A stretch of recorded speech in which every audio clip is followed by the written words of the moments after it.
The Atlanta Falcons enter this offseason with a ton of question marks. What will they do to replace Justin Simmons? Is Michael Penix Jr. the answer at quarterback? And most importantly, what will they do to fix this pass rush? On those, we can't find out until September, but on the defensive side, they executed their offseason plan flawlessly. In 2024, the Atlanta Falcons defense ranked 23rd in scoring at 24.88 points per game, 31st in sacks with 31, 30th in PFF pass rush grade with 59.0, 19th in pressures, 31st in pass rush win rate at 14.8%, and 25th in dropback EPA at 0.109. For years and years, they've neglected the pass rush, drafting skill position players high in the first round for 4 years straight. Kyle Pitts at 4 in 2021, Micah Parsons went 8 picks later, Drake London at 8 in 22, Bijan at 8 in 2023, the next pick being Jalen Carter, in 2024 taking Michael Penix Jr. at 8th overall. Fans have been begging for the front office to select a pass rusher since they have ranked in the back half of the league or even last in sacks every year since 2020. In the 2025 NFL Draft, they finally addressed this issue, taking hybrid linebacker edge Jalon Walker from Georgia, 15th overall, and edge James Pearce Jr. in the first round, trading significant draft capital to take him, and he was one of my favorite edge prospects. Jalon Walker played 152 pass rushing snaps and 158 coverage snaps in 2024 for the Bulldogs and is truly another hybrid type linebacker. What position he will play majority of the time in the NFL would depend on the team he went to. In this case in Atlanta, he projects to start as an edge. For their off-ball linebackers, they have Caden Ellis, an inconsistent linebacker who did rank 14th in PFF grade among all linebackers with 629 snaps, and they signed Divine Diablo from the Raiders. So on the Falcons, he projects as an edge rusher. He's more valuable coming off the edge since they're in such desperate need at the position. Walker has a great first step and bend on the edge. He's very athletic, ranked 4th in the class in athleticism score for all edge rushers, and is great at dismissing blocks. Among all linebackers, he ranked 11th in pass rush win rate and true pass sets, and 6th in total pressures.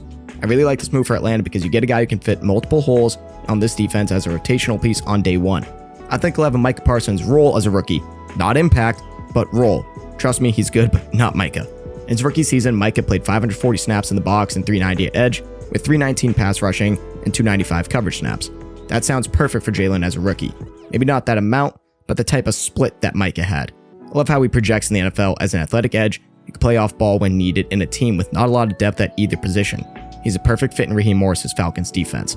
As a rookie, he'll be used as a versatile piece at both edge and linebacker because, as I said, he'll have that Micah role. I think we'll find out which he is better suited at in this defensive scheme at some point, and maybe not this season, but he'll stick to one of them for the majority of his snaps and occasionally play the other position.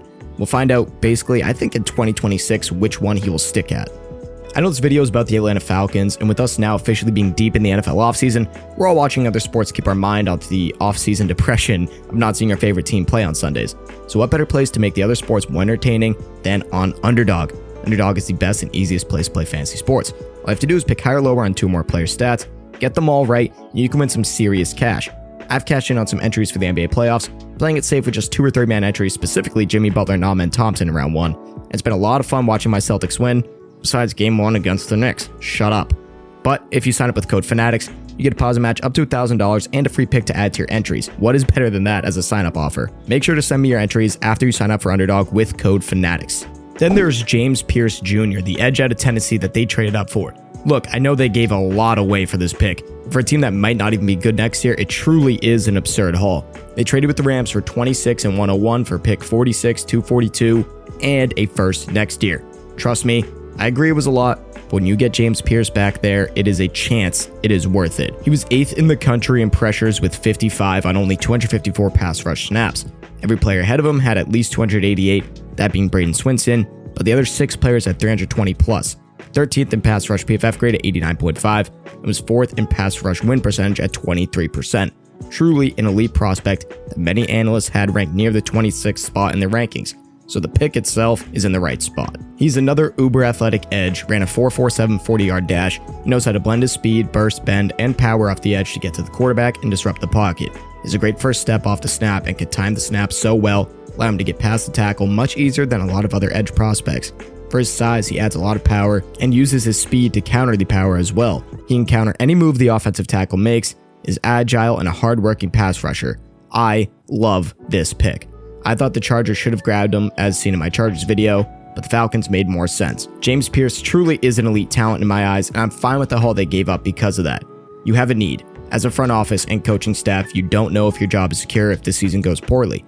Do everything you can to fix the team's biggest need for at least the past half decade. And what do? Draft 2 guys who can create power and explosion off the edge, inside Leonard Floyd, who is a valuable veteran rotational edge who can help teach these young cats a thing or two.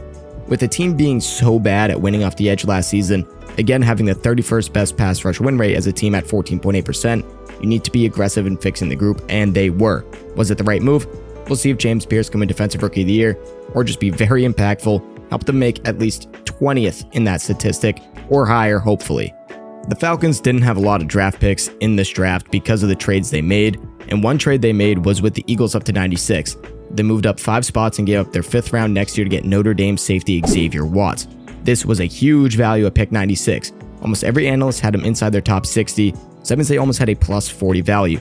He has great ball skills. He ranked 7th in coverage grade among all safeties in 2024 with a grade of 89.4, 2nd interception with 6 among all players, allowed a 29.5 passer rating when targeted. Just wow. The Falcons needed depth at safety with Justin Simmons still being a free agent, but he might sign with the Eagles. Xavier Watts is a perfect piece to the puzzle. Not to mention they also grabbed Bowman Jr. from Oklahoma at 118. He's an undersized safety who struggles making tackles, but he can still be a good depth piece. Overall, 2 solid additions to the safety room, and I think Watts can start right away next to All-Pro Jesse Bates. He played all over the field, having 246 snaps in the box, 373 at free safety, and 141 in the slot. He's a versatile ball hawk that can have a huge day 1 impact for Atlanta. Obviously, defense was their number 1 priority this offseason. While they did lose Grady Jarrett, longtime Falcons defensive tackle, they replaced him with a bunch of solid pieces. Those guys being veterans Leonard Floyd, like I brought up earlier, defensive tackle Morgan Fox, who had 15.5 sacks and just 19 starts since 2022 with the Chargers. While never playing over 55% of the defensive snaps, he's not great but a solid piece on the line, and of course, the 2 first-rounders. But now the other question is, what is Michael Penix Jr.? He showed some flashes last season, but honestly, nobody knows what he is. That is what makes the James Pearce trade so scary. You do not know if you have your quarterback of the future. He only started 3 games last season, going 1-2, but he has everything around him he needs to succeed. A bona fide wide receiver 1 in Drake London, a solid 2 with Darnell Mooney, top 5 running back in Bijan Robinson, whatever Kyle Pitts is, and despite losing center Drew Dahlman, a good offensive line. Their offense did not need to improve much given the weapons, it simply was quarterback play. Once Kirk Cousins hurt his shoulder in a Week 10 loss against the Saints, the team went downhill. Prior to that game, they were 6-3 and looking to enter the playoffs as a serious threat to whatever team they played in the wild card, but they would end up losing 6 of their last 8 games, and in Kirk's final 5 starts before being benched, he would throw 1 touchdown and 9 interceptions. So Penix was definitely an upgrade over no-shoulder Kirk Cousins, but seriously, we have no idea what he will be in 2025 with just a 3-game sample size. The good thing for Michael Penix and the Falcons is that they have the 4th easiest schedule in the league, are in a bad MC South, and have the talent to be a solid team. Will the Falcons make the playoffs? Who knows? Panthers look better than they do in 2024. They did end the year with playing competitive football against good teams. The Buccaneers are clearly the best team in the division. And the Saints exist? We all know they're in the Lenore Sellers or Arch Manning mode. Overall, the Falcons improved, which is all you can ask for with a second-year head coach and quarterback duo, both with very limited experience being the leader of a team. And I guess it's time to see if the defensive playmakers they brought in will fix the issues and if the Falcons can improve on a disappointing 2024.